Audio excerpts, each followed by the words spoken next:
escreveu. E sabemos que o seu testemunho é o quê? O seu testemunho é o quê? Verdadeiro. O seu testemunho é verdadeiro. Levanta a sua mão ou a sua Bíblia. Aleluia. E ore dizendo assim: meu Deus, eis aqui a palavra do Senhor, santa e fiel, verdadeira, poderosa, inerrante. Tua palavra é também semente, que caindo em boa terra, ela brota, cresce e frutifica. Senhor, que o meu coração seja esta boa terra, e que possa crescer, brotar e frutificar na minha vida esta semente. O meu coração está aberto para receber a sua palavra. Amém. Amém. Pode tomar o seu assento, irmãos, em nome de Jesus. Glória a Deus. Glória a Jesus. Glória a Deus. Aleluia. Oh, glória a Deus. Tá fraco, vamos melhorar isso aí, vamos. Batam palmas misturado com glória a Deus. Aleluia. Meus irmãos, eu escolhi este versículo para ministrar para vocês uma palavra muito simples, mas eu gostaria muito da sua atenção, porque é a palavra de Deus. O versículo que eu li com vocês fala do testemunho de um discípulo. Eu não quero entrar no texto em foco, mas eu me apeguei a este versículo para falar com vocês alguma coisa sobre a nossa postura e o nosso testemunho diante das pessoas. Porque muitas vezes nós achamos que a nossa postura e o nosso testemunho deve ser exemplar, e deve ser mesmo exemplar, mas apenas diante de Deus. E nós não estamos preocupados com o nosso testemunho diante das pessoas. E nós precisamos entender que nós estamos vivendo ainda neste corpo presente, nesta matéria. Estamos vivendo em um mundo conturbado, aonde cresce todo tipo de pecado e onde nós enfrentamos todo tipo de problemas. E precisamos entender que nós estamos inseridos numa sociedade. Nós fazemos parte de uma sociedade, que é a sociedade atual. Nós estamos inseridos nesta sociedade como seres humanos, como qualquer outro ser humano. Nós estamos inseridos nesta sociedade. A gente vai e a gente volta. Você levanta pela manhã, você toma o seu café da manhã, você sai para o seu trabalho, quem tem de sair para o seu trabalho, pega a sua condução, o seu carro, você vai, você enfrenta o trânsito, você enfrenta o trabalho árduo numa empresa, tem que bater cartão, aquela coisa toda. Ali você tem a convivência com seus colegas de trabalho, a convivência com a sua família, a convivência, o convívio social. Então nós somos humanos. Nós precisamos entender que o nosso testemunho como cristão não é apenas dentro da igreja ou dentro das igrejas evangélicas. Nós precisamos entender que nós precisamos mostrar a nossa postura de cristão e o nosso testemunho, não somente dentro da igreja, mas fora da igreja, na nossa casa, no nosso trabalho, na nossa viagem, onde quer que estejamos, temos que ter um bom testemunho diante da sociedade.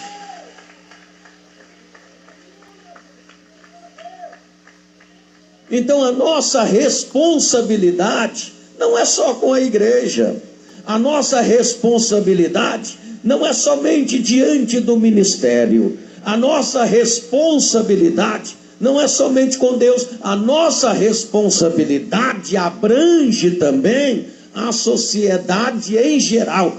Nós temos responsabilidade com as pessoas.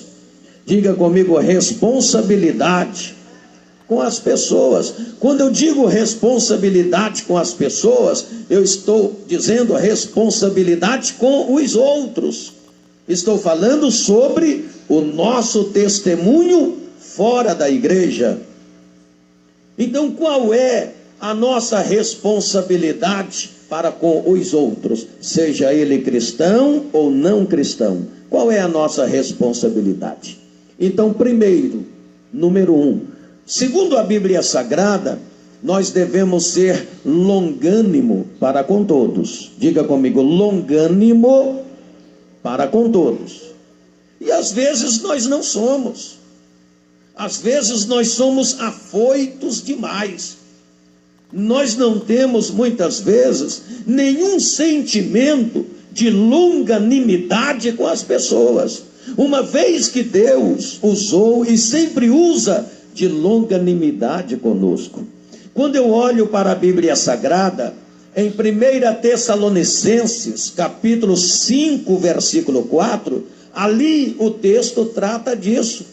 Ali diz a palavra da seguinte maneira: rogamo-vos também, irmãos, que admoesteis os insubmissos, consolai os de pouco ânimo, sustentai os fracos e sejais pacientes para com todos. Então aqui o texto sagrado de 1 Tessalonicenses 5,14 está falando sobre uma longanimidade que muitas vezes nós não temos para com as pessoas. Exemplo, eu não tenho para com você e você não tem para comigo. E esse sentimento longânimo, de longanimidade, nós temos que ter para com todos, tanto para com os irmãos da fé, como também para com aqueles que não são irmãos da fé. Veja bem, eu vou repetir o versículo para que você entenda bem. A palavra está dizendo: rogamo-vos, irmãos, que admoesteis os insubmissos, aqueles que não são submissos. A palavra manda a gente admoestar. A palavra manda a gente a ensinar, isto com um sentimento de longanimidade. Depois diz assim: consolai os fracos.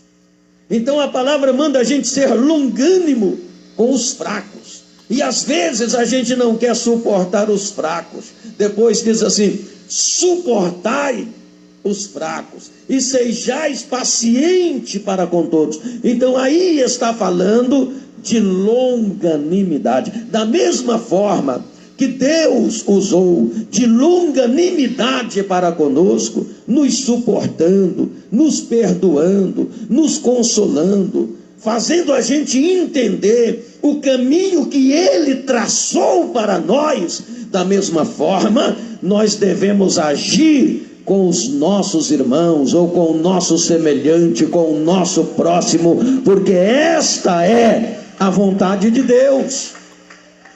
Você pode glorificar o nome do Senhor, glorifique a Ele.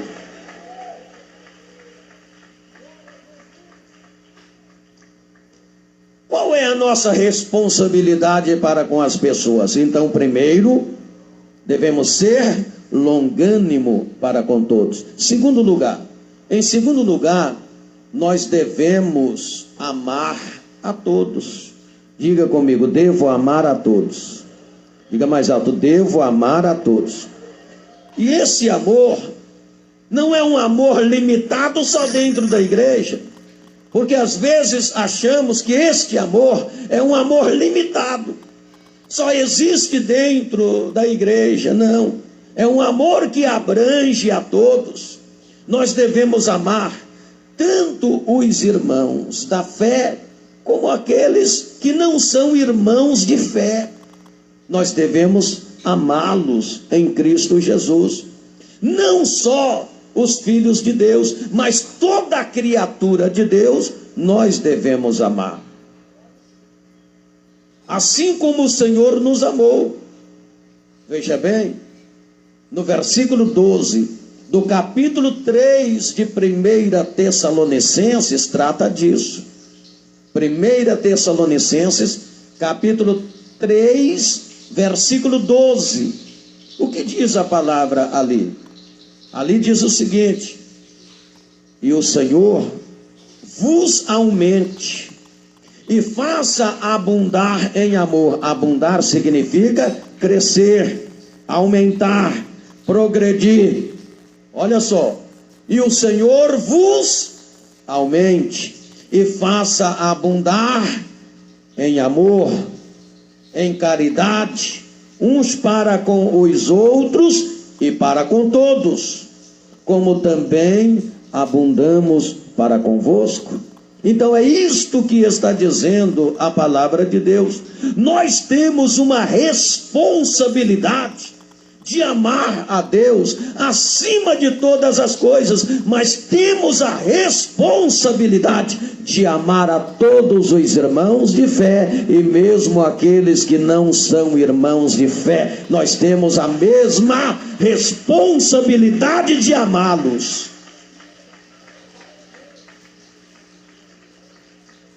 E às vezes Deus fica observando a gente. Às vezes Deus fica observando a gente, e a atitude que nós temos, que nós demonstramos, não é uma atitude de amor, principalmente para com as pessoas que não são cristãs. A atitude que nós temos não é uma atitude de amor. E o Senhor diz que nós temos a responsabilidade de amar a todos.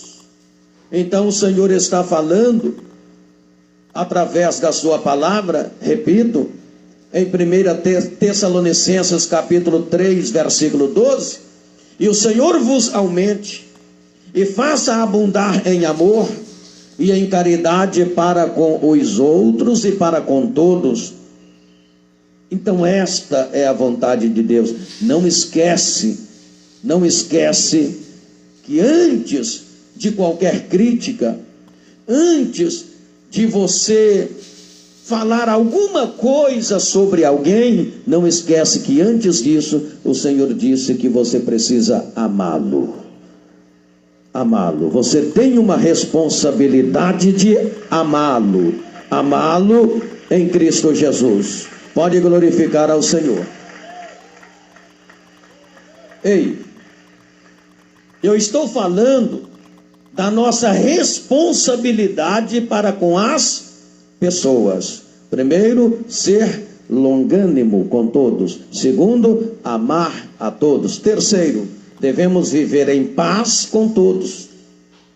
Diga comigo, em paz com todos. Diga mais alto, em paz com quem? Com todos. Em paz com todos.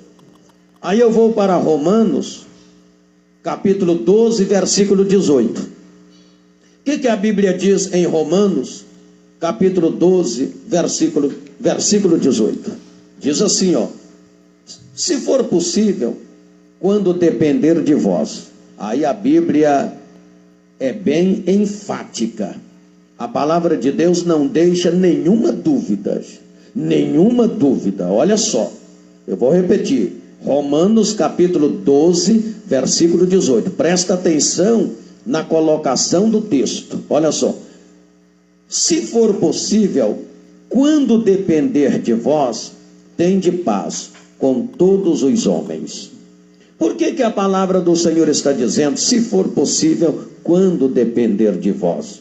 Porque para viver em paz com as pessoas, é claro que vai depender de ambas as partes. para eu viver em paz com você, não depende somente de mim, depende de você também. Você precisa querer viver em paz comigo, eu preciso querer viver em paz com você.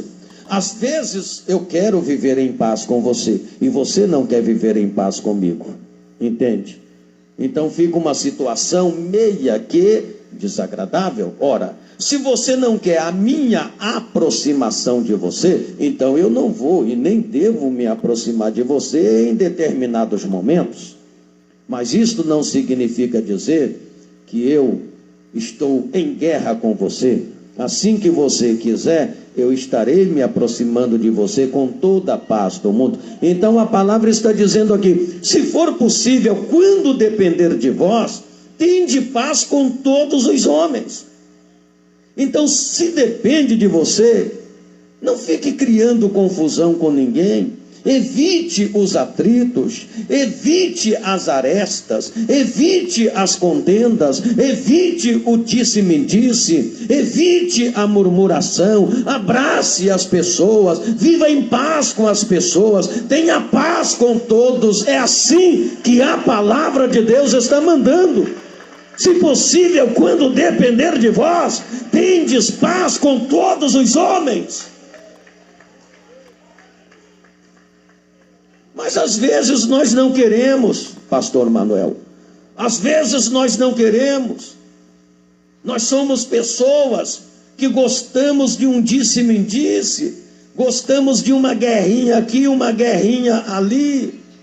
Não queremos viver em paz, gostamos de viver em conflito, em desarmonia. Parece que não, mas há pessoas que adoram uma confusão, há pessoas que adoram um atrito, há pessoas que adoram um disse-me-disse, há pessoas que adoram uma contenda, há pessoas que adoram julgar um irmão contra o outro, julgar uma irmã contra a outra. Nós não fomos chamados para botar fogo e fazer contenda. Nós fomos chamados para apaziguar, para orientar, para amar, para viver em paz. Aleluia, pode glorificar o nome do Senhor.